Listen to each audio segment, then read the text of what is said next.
সংসার এমন একটা জায়গা যেখানে আপনি প্রতিদিন একই কাজ করতে করতে বিরক্ত হয়ে যাবেন।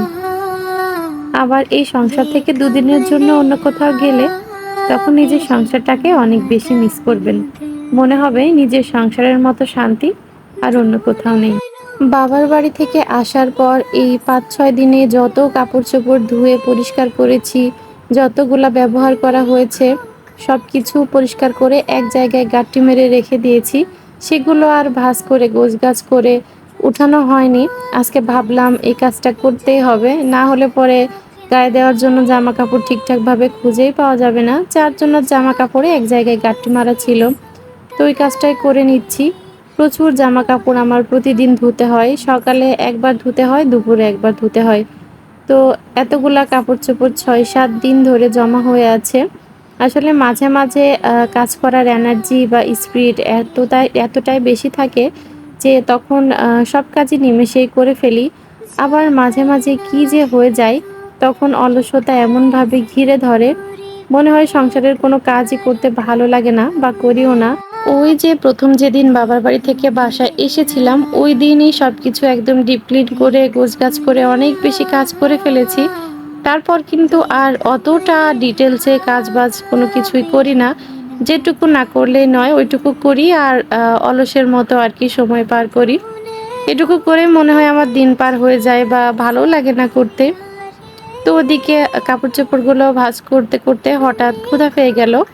তাই ভাবলাম আরকি মাছ ভাজি আর পটল আগে থেকে ফ্রিজে মাখানো ছিল মসলা-টসলা দিয়ে। ওইটা গতদিন ভাজি করতে চেয়েছিলাম কিন্তু করা হয়নি, সময়ের অভাবে রেখে দিয়েছিলাম। এখন ওইটাই ভাজি করে নিচ্ছি। সকালের নাস্তাটাও আজ কদিন আম, ড্রাগন এগুলা দিয়েই হচ্ছে। এখন প্রত্যেকটা বাঙালির ঘরে, ঘরেই খাটের নিচেই সব জায়গায় কিন্তু হচ্ছে আম, কাঁঠাল এগুলাই জমা হয়ে আছে। এগুলা দিয়েই কিন্তু বেশিরভাগ সময় সবারই এখন ব্রেকফাস্ট হচ্ছে।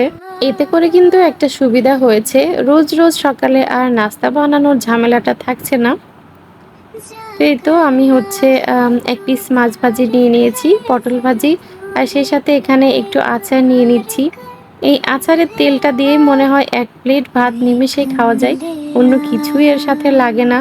আর এই খাবারগুলা সাধারণ হলেও এগুলা দিয়ে কিন্তু তৃপ্তি সহকারে আপনি খেতে পারবেন। যেটা মাছ মাংস দিয়েও খাওয়া যায় না। কিছু, কিছু খাবার আইটেম আছে যেগুলা পরিমাণে অল্প হলেও বেশ তৃপ্তি সহকারে অনেকগুলা ভাত খাওয়া যায়। যেদিন সংসারের কাজ কম করা হয় সেদিন কিন্তু ভ্লগের কোনো কিছুই ভিডিও করা হয় না। কারণ মূলত সংসারের কাজবাজ দিয়েই তো ভ্লগ ভিডিও তৈরি করা হয়ে থাকে বা তৈরি করি।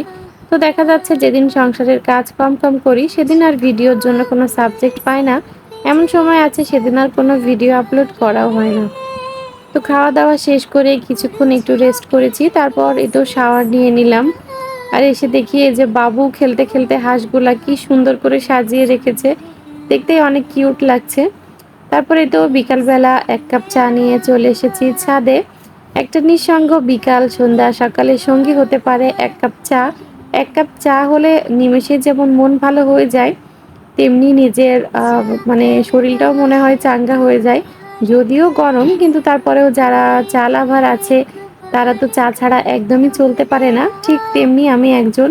তো এই তো বিকালে কিছুক্ষণ ছাদে একটু সময় কাটালাম বাচ্চাদের নিয়ে। ওরা খেলছিল, আমি চা-টা খেলাম। তো এভাবে আরকি আজকের দিনটা পার হয়ে গেল। তো সবাই ভালো থাকবেন, সুস্থ থাকবেন। আগামী দিন ইনশাআল্লাহ নতুন কোনো একটি ব্লগ নিয়ে আপনাদের মাঝে হাজির হব। আল্লাহ হাফেজ।